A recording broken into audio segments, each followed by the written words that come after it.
This podcast is sponsored by Magic Rock Brewing. Currently, you can get free delivery on all orders over £40 and 10% of all online orders by using our code of TakesThatChance10. Christopher Schindler has a chance to write his name in Huddersfield Town legend. And he takes that chance!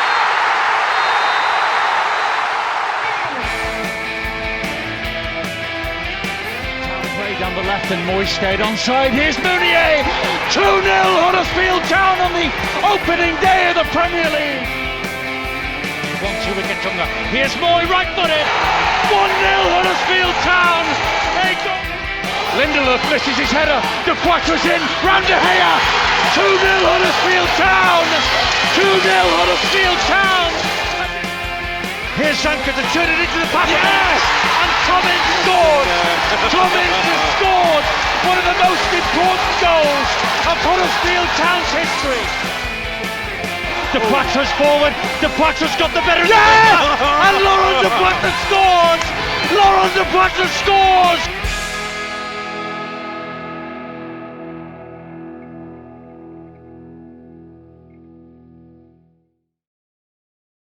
So, cheers for joining us on this podcast, ladies and gentlemen. Welcome to the warm-up, episode 17. Joining me, your host and ringmaster for today is me, Brady Frost. We've got the loose cannonball, I should say, that is James Whittaker. How are you, James? Yeah, I'm not bad, thank you. Thanks for having me back. After my debut the other week, I'm happy to get another start. I can't think of any other cliches, so yeah. Fans of class as always, yeah. Yeah. And joining James and I is someone we share common grounds with. It's Richard Burhouse, founder and CEO at Magic Rock. How are you, Rick? I'm good, thank you. Yeah, thanks for having me. Well done on shoehorning as many names as you can into the segue. Yeah, good work. Well, thanks, mate. I thought it was Phantasma, to be honest, but there we go. Matt's not here. I'm lifting the cheese. But just before we get started, Rich, I just obviously wanted to say how are things with Magic Rock? Obviously, we saw you sponsor the shirts against Watford recently, but how are things? It's going all right. We're lucky we've got supermarket business to sort of keep the brewery ticking over. But obviously, it's tough with all the bars and pubs being shut as well. It's kind of 50% of the business removed by the pandemic. Same with the staff, really. 50% of people at home, I guess, and the rest in production at the brewery and in the warehouse. It's not really changed for them. So it's a sort of, there's two sort of different realities going on. Like personally speaking, I'm on a lot of Zoom calls and meetings and a bit bored, really. Like everyone, this lockdown has been tough, not being able to go to the pub and socialise, particularly, even just having that little bit of being able to meet people outside or whatever we were doing back end of summer. Really missed it in the early part of this year. Yeah, so it's looking forward to it getting warmer and being able to go back to the pub and back to the game more than anything. Yeah. No, definitely. I think we were saying before we recorded, but I think I speak for every fan when we can't wait to get back in the ground and go for a pint at Magic Rock afterwards and before. So, here's hoping that is soon. So, I'm glad you agree, James. So, anyway, we'll come on to the game, as much as I would love to talk about beer. So, obviously, we've got Wycombe at the weekend now. Wycombe are rock bottom of the Championship. You would be surprised to hear. So they've just got 16 points after playing 27 games. They actually have just 3 wins all season and 1 away win, and are 23rd in the form table in the last 6 league matches. But guess who's 24th? That would be Huddersfield Town. But they haven't scored a goal in the last 3 league matches. And speaking of no goals, obviously the previous game was a 0-0 back in November. So, Rich, I'm going to come to you first, soon as you're making your debut. What did you? I'm wondering if you browsed the highlights, but what did you kind of think of the game, and how do you think Town have been playing recently? I remember it quite well, to be honest. This one, because it was incredibly frustrating. We obviously were getting into that style that Carlos had introduced, but they seemed to nullify it pretty easily. I thought it was kind of, they made us play their game. And I remember making a mental note of how frustrating. I'm not going to say bad. I thought we had good moments. I thought we were still sort of the better team, but we just couldn't work out a way to play through them, I thought, which was a bit, slightly worrying, really frustrating, because a lot of good came before and after, I think. And so, as far as sort of how we're playing at the moment, I guess those days of the good play seem quite a long time ago, don't they? Now it's become really frustrating, and I think, like with Wycombe, we're seeming to struggle a little bit against sort of strong physical sides with a lot of sort of energy in the play. And if we get knocked off our normal game, I think we seem to struggle, which is a bit of a worry, And I'm a sort of cup half full person when it comes to Town. I'm still love what I've seen from Carlos earlier in the season. I definitely don't think it's all doom and gloom, but we really need a win, don't we? No, definitely. I mean, James, what about yourself? What same question to you? Yeah, I agree with that analysis. Really, I think Brady. I think I remember this one. Watching it with you actually at Westvale Squash Club, but maybe that's not right actually. But I'm not sure. Oh, come on, mate, come on. No, I'm being daft. Yeah, but it was like Rich says, it was a bit of a turgid affair. There were a few chances really in the game. There was one where Naby Sarr hit the post from a set piece, but that was really the only chance. Fraser Campbell actually nearly scored a really weird own goal with a sort of miskick clearance, which Hogg then had to clear off the line.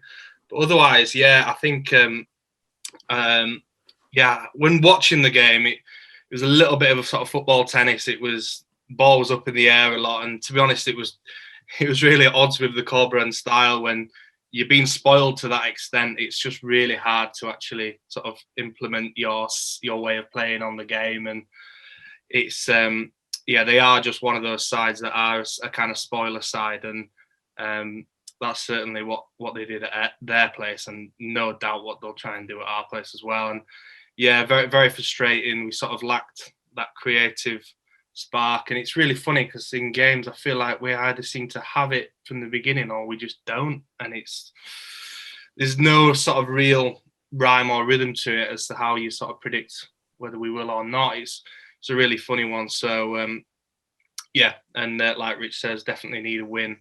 I think Wycombe are a really strange side in terms of got into the division on a bit of an anomaly in terms of the points per game thing, and it's a must-win game really. I think however we do it, it doesn't really matter, but I think we just do need to get that over the line, to be honest.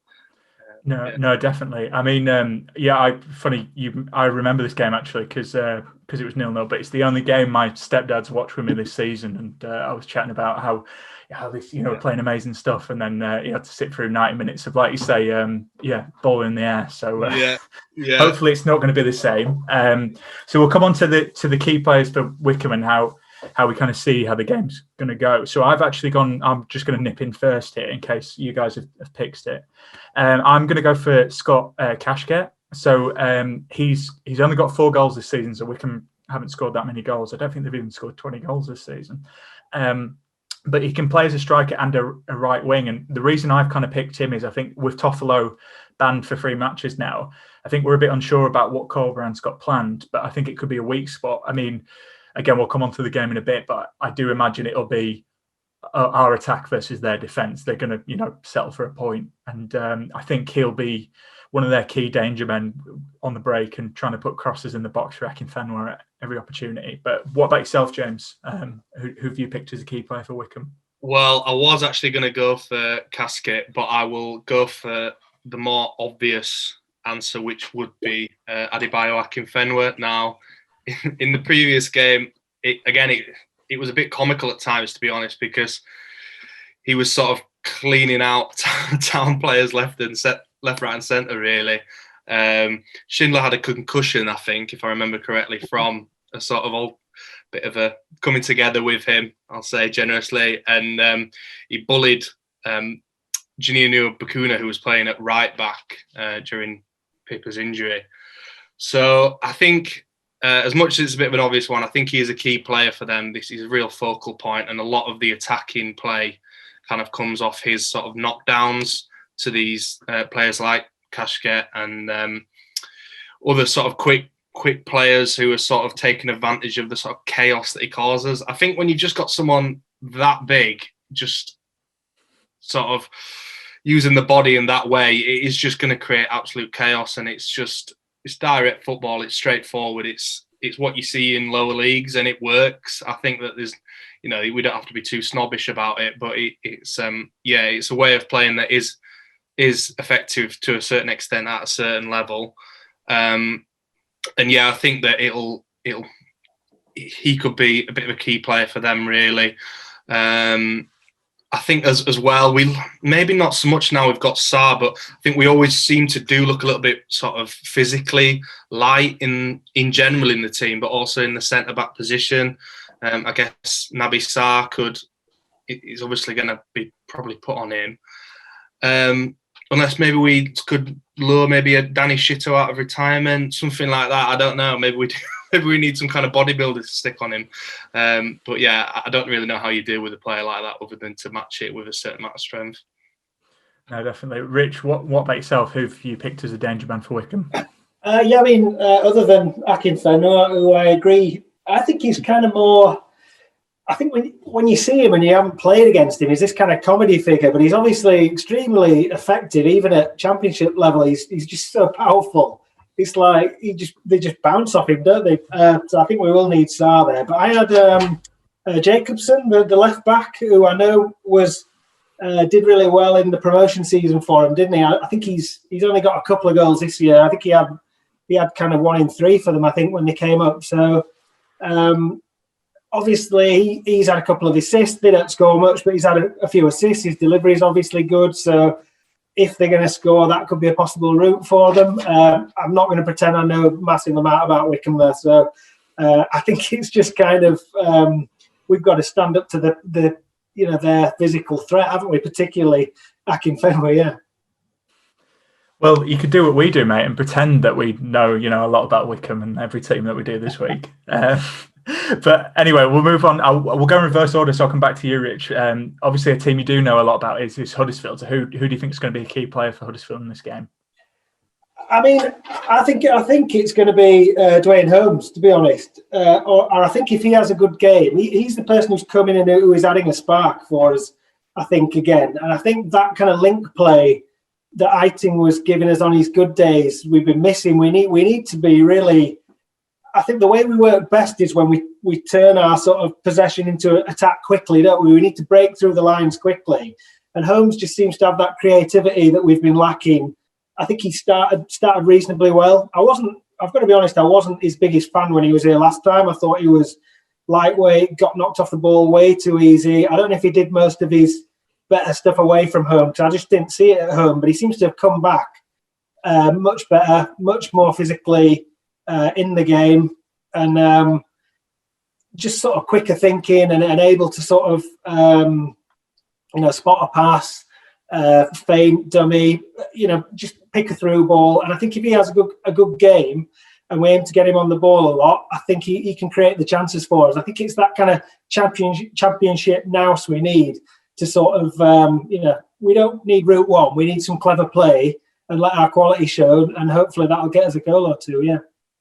Yeah, I think that's a great shout. And obviously in the Stoke game when he came on, he put a couple of great crosses into the box as well. So like you say, I think that's a really good shout. James, what about yourself? Who've you picked as a danger man for Huddersfield?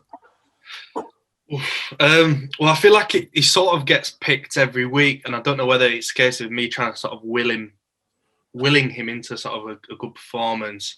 But I've gone with Lewis O'Brien. I think basically the nub of it is we need him to be back to where he was last year, really, in terms of his actual play on the ball and his end product. Because I don't really think that's always been there, really.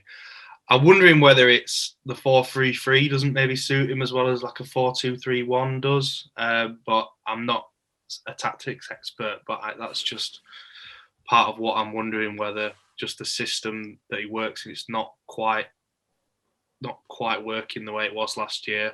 But against Wycombe, I think we'll need his energy and his tenacity. He's excellent tackler, clean tackler. And like I say, his ability to run with the ball as well. I feel like with a very low block defence, and with that we are going to come up against Wycombe, we're going to need a little bit of a individual brilliance, and I think he's provided that certainly in moments during his Town career. So I think that we could do with a little bit of that, and I think it would just be great for him to have that boost of maybe even a goal. I think he said to the Examiner previously that he wants to add more goals to his game, and I think really, to be honest, we're a team in need of goals. There'd be no better time to do that than now.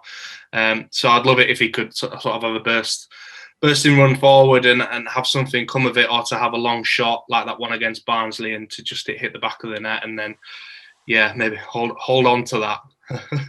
But yeah. No, definitely. I mean, that was a great goal at Barnsley. Angry goal. Love an angry goal. He did hit the bar against was it Luton or Stoke? I can't remember. Anyway, but yeah, I like that, cheering on a fellow ginger. Respect that. So I've gone for Rolando Aarons. I think obviously he was our top target in summer. Less said about that, the better. But he didn't start against Luton. But when he came on, I thought he looked good and he looked fired up and kind of did help make a difference and get us back into the game.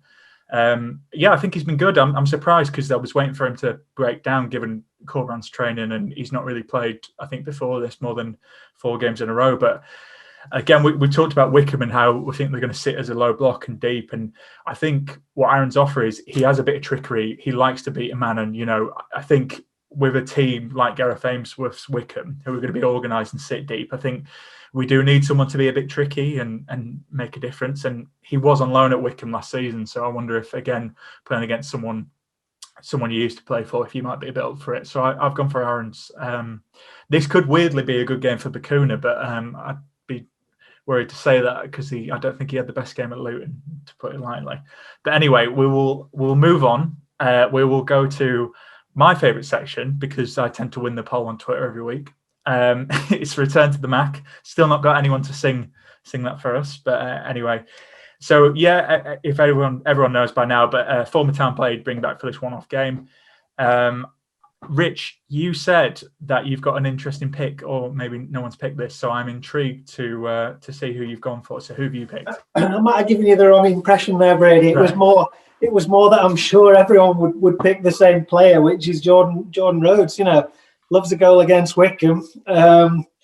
Obviously, that amazing 6-0 win on Sky on a Friday, however many years ago it was, when he got 5 of them, and he scored in midweek, hasn't he, for Wednesday? I've seen again, even though he's not quite as prolific as he was when he was with us. But I was thinking maybe someone physical, a Holt to hold it up and battle, or a Mounier to get on the end of a cross. But no, it's got to be Rhodes with his record against them, I think.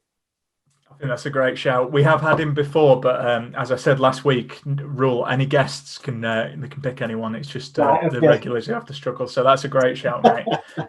James, what about yourself? Who you bringing back to the John Smiths? Well, I've narrowed it down to 2, but I think my heart's going to have to go with Steve Mounier. So he scored an overhead kick recently for Brest, and I think that's why you picked him. That's definitely why I've picked him, to be honest. I think just seeing him do that, it's just, I'd love to see that. I'd love to see that against Wycombe, something like that. Just his ability to, his prowess in the air, his ability to sort of pull something out of nothing, really. And I went back and I watched the Blackburn game, and he just picks it up on the edge of the box and he just lofts it into the top corner almost effortlessly, really. And I just think, really, we probably haven't replaced him, really, unless you count, the potentially incoming Oumar Niasse. And I just think, like a big presence in the box. All Town fans love a big striker. It's just part of the folklore. I think, to be honest, I remember when he played, him being quite frustrating in terms of he wouldn't really press. I remember at Leeds at home last year, I was quite frustrated with him for not pressing. But really, if we're honest, I think he kept us up, to be honest, when Grant had gone very quiet in terms of the goals. I don't know whether his head had turned. And obviously there's the Palace on the opening day that's again consigned itself to Huddersfield Town folklore. So we need goals, and Mounier was certainly good for some goals at this level.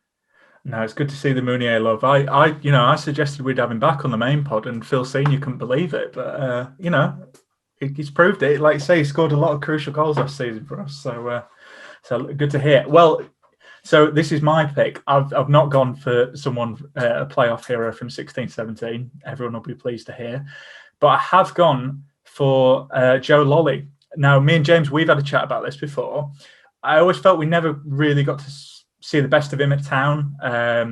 The goal I particularly remember, I think I always said this to you, James, is the one he scored against West Ham, where he just ran through a couple of players and smashed it, and then we sold him like 3 days later. I think it's more because obviously he's gone on to have a couple of good seasons at Forest, not so good this season, but he's shown he's good at this level. And I was looking at his stats, and like 11 goals and 4 assists in 91 matches for Town. It's not too bad for kind of a wing player. So yeah, I think I've kind of picked him for Wycombe in particular, just because he did have that British trickery, and he would also just run at people, which I think we'd need. If Wycombe, they are going to sit deep, but if you do have a chance to counter, we'd need him. And also, he loves a goal from long range, and I think given how Wycombe will sit deep, I think we could use someone just having a whack from 30 yards and hoping it goes in. So I've gone for Joe Lolly. So I'd be interested to see. I think, to be honest, Rich, Jordan Rhodes is going to win hands down in the poll, but there's some interesting picks there.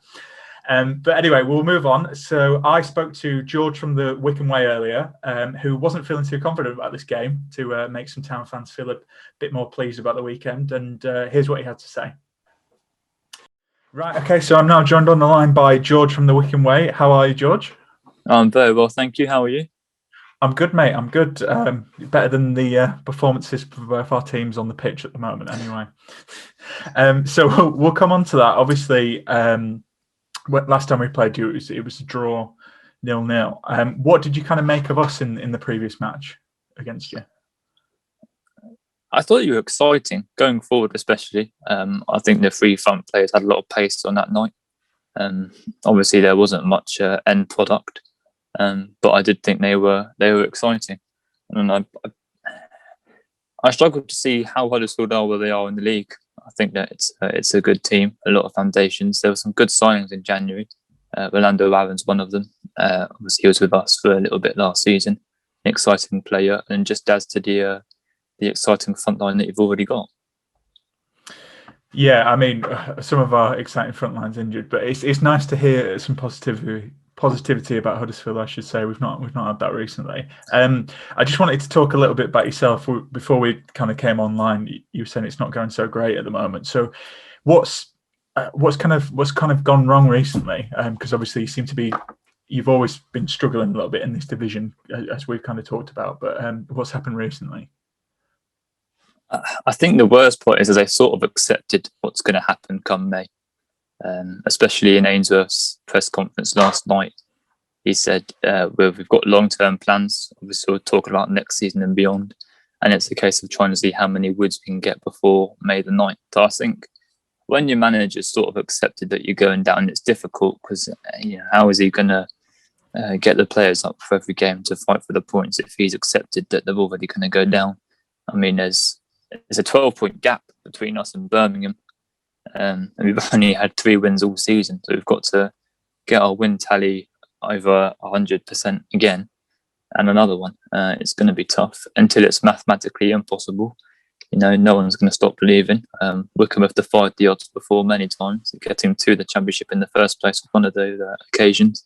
But I think that's there was a big awe with Wycombe over the last few years that players would run through brick walls for Ainsworth. And I think just the last few weeks, it hasn't quite been there. The first goal's gone in and heads have chopped completely. And obviously at the Championship, you're going to get punished for that over the course of 90 minutes. Yeah. Do you think that's more the quality of the opposition you're facing, or do you think it's just kind of, is it Ainsworth not really getting through to the players, or is it kind of a combination of everything? I think it's a combination. If you look at Wycombe's squad on paper, half the squad are League One mid-table at best, and it's not being disrespectful to the players. It is just the truth of the matter, really. So there's a few Championship quality players in there that probably won't be here next season. But in terms of what's on the pitch at the minute, A lot of it isn't championship standard, and it's not even a case of opposition teams being having too much quality. So last few weeks we've played Birmingham, Nottingham Forest, and Sheffield Wednesday last night, and each of them games we've just capitulated. I think we've had 3 shots in those 3 games on target, and against the teams in and around us where they're 6 pointers really.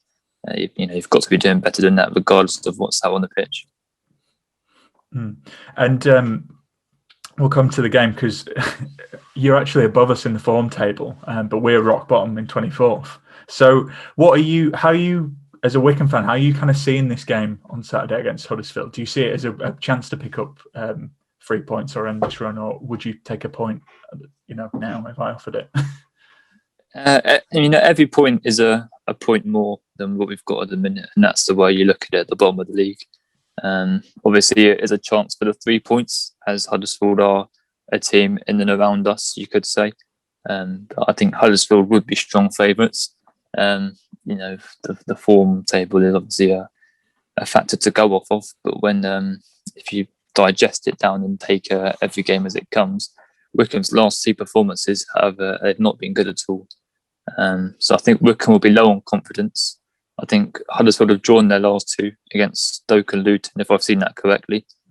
So 2 stronger sides that they've picked up points against. So I think they'll be looking at the game as a chance to get 3 points more than we will. And I think that could be a big factor going into Saturday. And how do you see the team go? The team? I can't speak today. How do you see the game going? Because I think from when we've done a little bit of analysis for our pod, obviously you guys set up quite in a low block and look to counter. But what about you? How do you think the game's going to go on Saturday? I think Wycombe will play for the points, whether they play for 1 point or go out and get 3.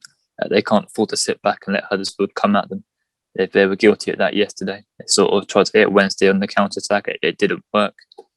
Wednesday got their 2 goals from bits of poor defending from Wycombe, which they've been guilty of last few weeks. Looking for assistance flags and they're not coming. Just really simple, basic stuff, not clearing their lines, not playing to the whistle. And I think that's one of the most annoying things is, when you can see goals to a bit of quality, you can hold your hands up and say, yeah, fair enough. But Wycombe haven't really been conceding too many quality goals. It's been a lot of individual errors, a lot of defensive errors, not communicated. And I think that's one of the annoying things. But yeah, Wycombe, they've got to go for the points. They've got to go for the win. Another, I say, heavy defeat on Saturday will dampen spirits even more, and that's not what you need going into the final half of the season, let's say. No, definitely. I mean, defensive errors, individual errors. It sounds like you're talking about Huddersfield, mate. So this could be an interesting game. So I'm going to ask you for a score prediction. How do you think the game's going to go, and what's your score? It's really difficult to be positive about Wycombe at the minute. Based on the season as a whole, based on our last few games, I can't see anything other than a Huddersfield win. Even looking through my rose-tinted glasses, it just, I hope it's not a heavy defeat. I hope that if there is a 0 points coming back to Wycombe, it will be just a 1-0. But I'd say 3-1 Huddersfield. A lot of people won't like that, but that's the truth and honest side of me coming out there. You're wrong, mate. You're on a Huddersfield podcast. A lot of people like to hear that. So, we'll see, mate. I mean, the fun is when we finish recording these, if if it's a 1-0 win to Wycombe and Akinfenwa scored, we're going to look like quite the fools, aren't we? But anyway, let's see how the game goes on Saturday. But thanks for joining us, George. Really appreciate it. No problem. Thank you very much indeed for having me again. Cheers. Right, so we've heard from George. Now you're going to hear from ourselves. So you're the coach. So what lineup are we going for? So I'll come to you again, Rich. How have you set town up for Saturday's game?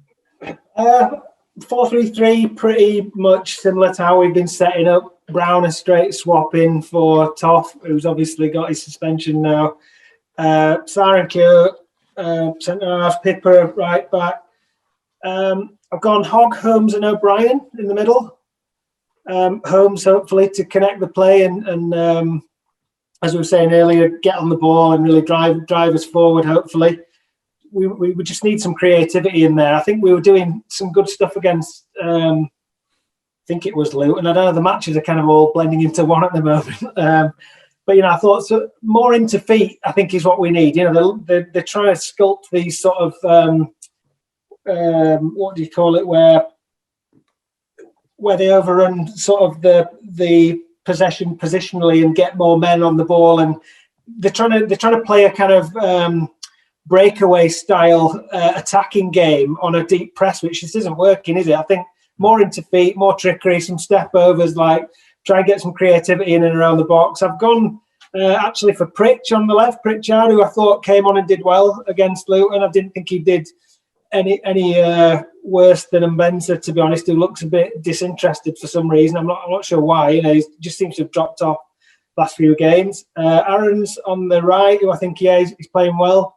Starting to show why we wanted him so badly. And despite his sort of hit and miss nature, Campbell still up front just for his physicality. I think we're going to need it against any sort of know-how against what we know is going to be a physical Wycombe team. Yeah. I think that's a good shout, mate. I'm surprised. Well, I suppose it's maybe because we've not got any options, but I'm surprised you kept Sarr in. Are you just think he needs to play out this bad form? Obviously, he's made quite a lot of errors recently. Yeah, it's really difficult, isn't it? Because I like him as a player. I think he's great. I like his confidence to get on the ball and get out, and that's obviously what we bought him for. And defensively, obviously, he's so big and physical. We're going to need that. I feel like if you slap Critchlow Noble in or something, he might give away a goal just because he'll be overpowered, and the effect is the same. At some point, Sarr's going to stop giving away these easy goals, I hope, or we'll get to a kind of 1 in 10 game situation rather than a 1 in 2 or 1 in 3 or whatever it is for him. So I'd like to persevere with him personally. I think he's got a lot about him. Obviously his physical stature being one of them, but I think he's good at playing the ball as well, and was delighted to see him make amends on Saturday, even though it was, again, it's just, you just want to bang your head against the wall every time it happens, don't you? Yeah, I think we've talked about it a lot on the main pod, but he kind of sums up Town's season, doesn't he? He'll save us at the end, but then he'll make the mistake at the start. So, here's hoping Naby Sarr has a good game, because obviously we saw against Blackburn he can finish as well. So good going forward as well. James, what about yourself? What lineup are you going for Town? Well, as Brady knows, I often favour a 3-5-2. So I was obviously trying to desperately pigeonhole that in, and also on the Stephen Chicken podcast, as it should be called, they were discussing the sort of merits of that with Vallejo playing it out, and I do see a lot of merit in that. But when I tried to actually assemble a side, we've got that many injuries and just lack of squad depth. I just don't think that's feasible. So what I've gone with is 4-2-3-1. Schofield in goal, Pieper at right back, Keogh and Sarr as the two centre halves, Jaden Brown at left back, and then Hogg and O'Brien as the two defensive mids, and then Aarons, Holmes and Mbenza, and then Campbell, really. I think basically there's enough attacking threat there to win the game. And obviously you've got the last season's super sub Bakuna to bring on. I know that's not quite worked well, but some of the best stuff he's done has been off the bench. So maybe it might do him good, particularly in light of, like you said, Brady, quite a poor performance against Luton, really. Yeah, no, I think that's a good shout. I mean, Bakuna's, well, we've done it to death, but you can see the talents there. But anyway, don't get me started. I have actually gone for a 3-5-2, James, because I know how much you love it, and I know you're coming on, so I picked it just for you. No, because Toffolo's out, I actually think Corberan should change it up, just because we've seen, obviously we've got 2 draws, but it's not really working. So, and to be honest, I think Wycombe, I can't really stress enough after speaking to George, they're going to sit deep and they're just going to be looking for a point. So I don't really think it matters. So I've kept, obviously, Schofield still in goal. I've gone for Kieran Sarr, but I've also gone for Critchlow, because I don't think we're really going to be troubled, apart from maybe set pieces and stuff like that. But I'd expect Critchlow is with the two more experienced lads to, do all right, and I don't think they'll be bothered too much, touch wood anyway. But yeah, for my 5, I've pushed Pippa up front because, let's be honest, he's not really a right back half the time anyway. He's all over the pitch going forward. And then I've got the kind of 3 of O'Brien, Hogg and Holmes. Again, I rate Holmes, and I think we'll need him. And then I've got Aaron's on the left. And then I've got Mbenza and Campbell. Again, I feel like this is a game where Campbell might score, to be honest. But the other thing I would say is I think he looks a bit knackered, and I agree with what you said, Rich. I think Mbenza looks not so with it. So what I would say, because I was debating this, is if it's not working after 55, 60 minutes, I would get Phillips on, because, again, he's improving at this level, but he needs to get some minutes and see if he's good enough or not. So I think this could be a good game to bring Phillips on. So that was kind of my only thing. But I suppose I'll come to you, James. How do you see what's your score prediction for this? How do you see it going? I don't know if this is really boring. I'm quite glad you come to me first, to be honest. 1-0 Town. I think that we are going to scrape a win, and it could, it by hook or by crook we'll do it. I think that it's not going to be a pretty game. I think that we will scrape a win from somewhere, maybe a set piece, or a piece of sort of individual brilliance would be what I'd say. 1-0 Town. Yeah, no, that's interesting. I think you might be right, mate. Rich, what about yourself? Slightly more positive 2-0. I think it's going to be really important for us to get out quick and score early, isn't it? And I think hopefully that'll kind of make them relax the deep block a little bit and come out and try and play, and we'll get another one on the break. So I'm hoping 2-0. I think it's possibly more likely to be, like James said, and kind of a scrappy 1-0 winner. But whichever way it happens, we need a win, don't we? No, definitely. I mean, I'm going to go for 2 here because Matt used to do this and no one really pulled him up on this, so I'll do it. But I had put 1-0 down, James, because I think you're right. I think it'll be a scrappy game, but we have seen Town be on the front foot quite early, and I have managed to have a chance to look at some of Wycombe's previous games, and they do give away a lot of chances. So what I would say is I'll probably go for 1-0 for us. I do think we're going to win in this game, but if we score early, I do actually think, given what we saw with the second half against Bristol, I think we could maybe win 3 or 4-0. I know that sounds wildly optimistic, but they look a bit down and out, Wycombe. So I've no doubt jinxed us for a 1-0 defeat now, but I do think we can get some joy from this, but we will see. Just before we go anyway, James, you had something that you wanted to bring up, so I'll give you the podcast floor, as it were. I just wanted a quick mention, really, for my dad. He's Pete Whittaker. He's sadly passed away Monday of last week. Just wanted to mention it, really, while I'm on here. Partly because, as well, he was a big Town fan, told a lot of stories about Town and away days in the 80s. Which I'll have to regale you with another time. His favourite player was Steve Kindon. He wrote his name on his ruler at school, and he's passed the burden, passion of supporting Town onto me and my brother. So, great memories at Wembley and the promotion from League Two. It'll be the first home game without him, so it'll be a bit weird, really.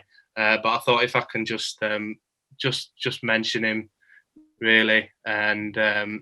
I do think he'd be kind of watching it in some capacity or other, but probably not on iFollow because he couldn't really stand it.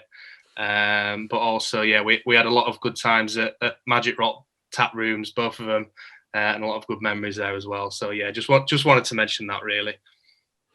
No, that's a lovely tribute, James. And obviously we went to the town women game with him, and he enjoyed that as well. So lovely tribute. Rich, you had someone else you wanted to mention as well. When I found out I was coming on, I should say, I'm sorry to have you lost, James, and I hope we can get the win tomorrow for your dad, one of the people I first, started going to the game with, had a season ticket in the Kilderbank with, was his best man as well, a friend of mine, Jason Sunderland, who I've not seen so much in recent years, but actually worked for my brother's business, and he sadly passed away unexpectedly quickly this last summer gone as well.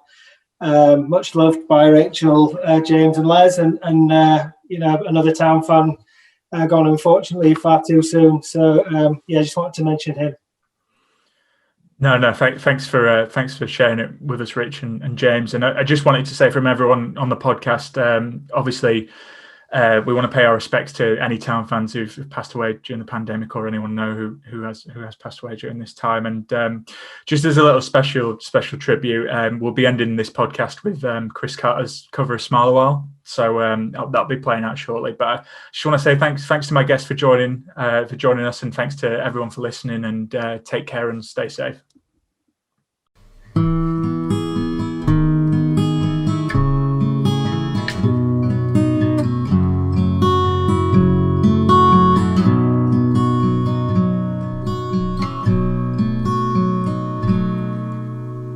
There's a team that is dear to its followers. The colours are bright blue and white. They're a team of renown, they're the pride of the town, and the game of football is their delight. And all the while upon the field of play, thousands loudly cheer them on the way. Often you can hear them say, who can beat the town today? And then the bells will ring so merrily, and every goal shall be a memory. So Town, play up and bring that cup back to Huddersfield. So Town, play up and bring the cup back to Huddersfield.